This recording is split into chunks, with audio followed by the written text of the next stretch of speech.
A couple other points relevant to your papers.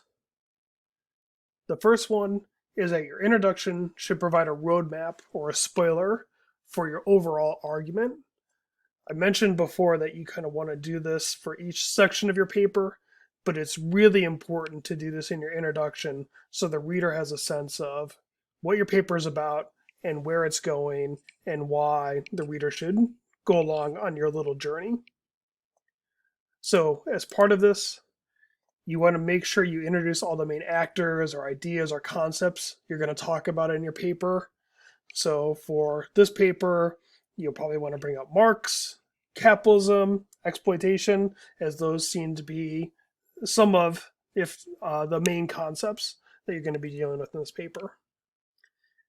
Then you also want to talk about how these things are related, and you also want to explain their significance. Again, give the reader some sense of why they should care about the things that you are talking about. And if you have a good outline provided, outline of your argument provided in the introduction, there shouldn't be any major surprises for your reader when they're going through your paper. Like all of a sudden, there's this new concept that they're encountering that they haven't been given a heads up about in your introduction. So in our paper, if you didn't mention that you're going to talk about exploitation in your introduction and all of a sudden it pops up on page 2, that would be surprising to the reader because they didn't know that that was coming. Or if you don't tell the reader that Marx thinks exploitation is bad in your introduction, and that kind of comes up later in the paper, that could be surprising. And it's important to emphasize this because I see lots of introductions where people don't provide this kind of roadmap, and then so the reader is encountering things that he or she wouldn't expect just having based on having read the introduction. Now, to be fair, when you start your paper, you may have a general sense of where you want to go, but you may not, at that point, really fully grasp all the main actors that you're going to talk about, how they're related, and what their significance is until you've actually finished the paper. Because as you're writing, you're learning. And again, that's completely fine and completely natural and true for virtually anyone that writes, unless you've already written a very similar paper before, which means you've already figured it out. But for most of us, when we're writing on a new concept, again, we're not going to have a complete sense of everything we want to say until the paper has actually been written. So it's not a bad idea to write your introduction last, because it's at this point that you fully understand everything that you want to say in your paper. Now, it's good to start your paper with maybe like an outline of your introduction and the main things you think you're going to want to talk about, but you should definitely supplement that outline and revise it based on the learning that occurs as you're writing your paper. And if you talk to people that write, they will tell you that it's not uncommon that they sit down and they think they're going to write one kind of paper, but at the end of the day, it ends up being very different from their initial intentions. And again, this is normal, it's natural, in many ways, it's expected. So, realizing that, kind of start off with a general outline of where you think you want to go, but then just make sure to revise it as you go along. And once you get to the very end of your paper, that's when you're in the best place to completely spell out the roadmap for what the reader is going to see in your paper. Okay.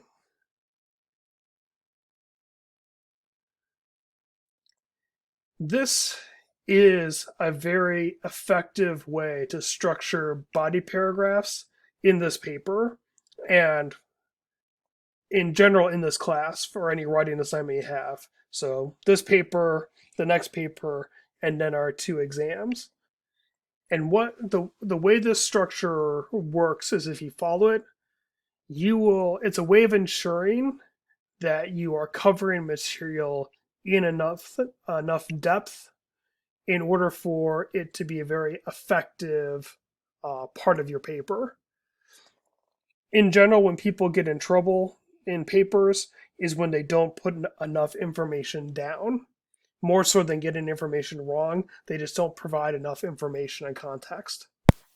This structure is designed to prevent that kind of situation and to try to draw out and give you a way to realize how much information you do need to put down.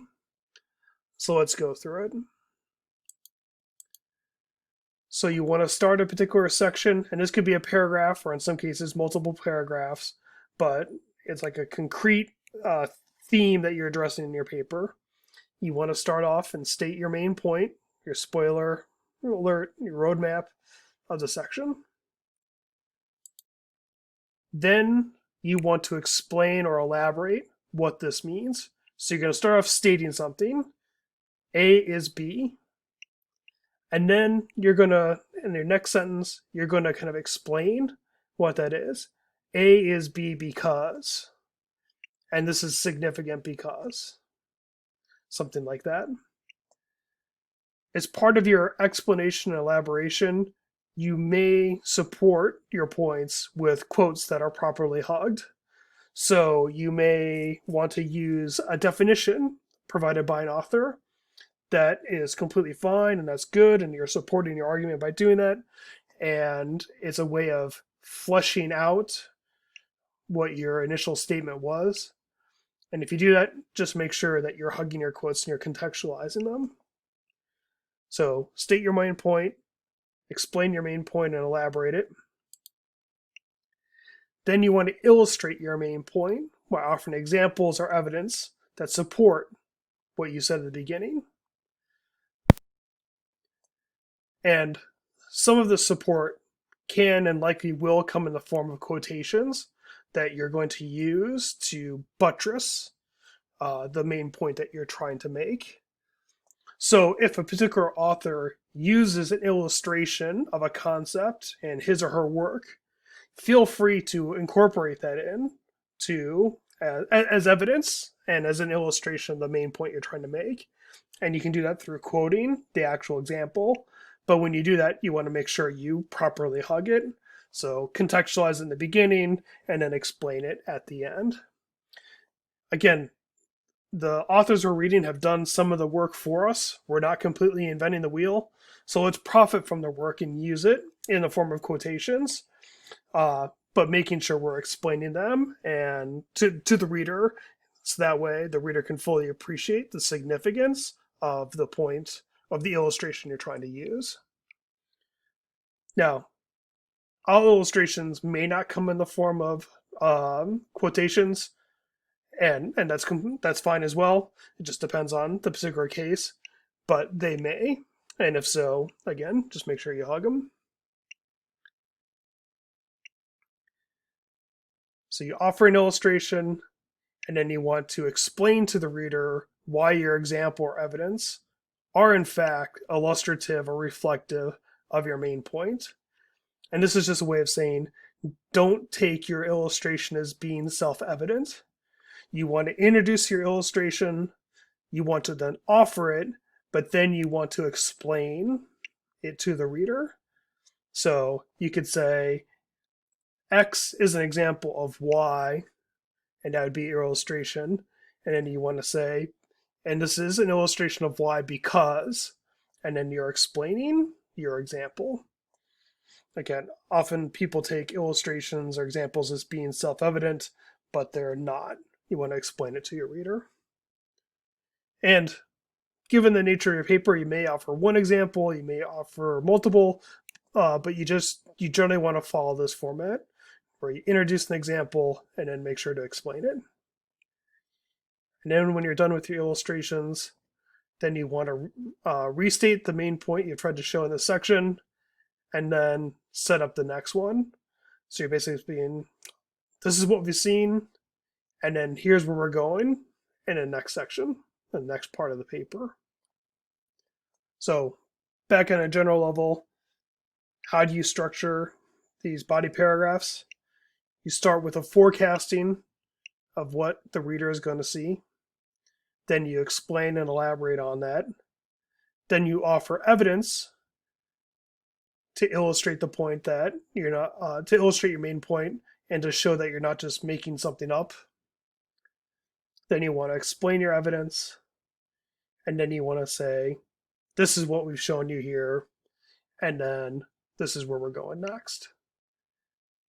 And if you do all this, you state, explain, illustrate, explain, restate, you are providing the reader with a lot of information and a lot of backed up information, and you're really supporting your claims. So your claims seem to be justified. And also you're providing the reader with a lot of information, so their ability to kind of go sideways on you and think you're saying something really different, or to be lost and not really follow your argument, is really diminished. And that's why this structure is very effective. And now here's an example of a paragraph that follows this structure. So Marx says one way commodities can be valued is in terms of their usefulness, or how they do certain things. And that's the main point of this section. It's all about, we'll see, is use value. Marx, and then I've got proper in-text citation, refers this aspect of a commodity as its use value, which he defines as, and here what I'm doing is I'm elaborating and I'm also setting up the definition. So by studying Marx, I'm using Marx's definition to elaborate on what I said above, but I'm also forecasting what the reader is going to see. The reader is going to know we're talking about something called use value, and he's defining it. So I'm using this definition for elaboration, but I've also done the first half of the hug. I have that quotation, then I say this means use value is, and I'm doing some more elaboration, basically explaining my quotation in there, closing the hugging of the quote, giving the second half of the hug. Then I can go on, for example, the use value of X is, and here I'm offering an illustration, and that should be in bold, but I'm offering an illustration of the point I'm making. And then I say because it, and now what I'm doing is I'm explaining that illustration. I'm not just saying, for example, the use value of X is whatever, and just stopping there. I'm saying the use value of X is this thing because. So I'm explaining it. And again, that way the reader can follow along with my logic and my understanding. Thus, use value refers to how, and I'm restating the main point. And then I go on, however, Marx argues there are other ways to value commodities beyond their usefulness. And here I'm setting up the next section. So by following this format, I'm giving the reader a lot of information, and I'm also structuring it in a way that it's easy for the reader to follow along with what I'm saying, and I'm offering a lot of support that justify the claims that I am making. And structuring paragraphs in this way, again, is very effective for making sure you give the reader enough information to follow along with what you're saying. And that's useful because that limits their ability to misunderstand what you're trying to say and where you're going, and just to get off track and get lost. So for this class, you definitely want to learn to structure your paragraphs in this way. And again, I think this is a generally effective method in lots of situations.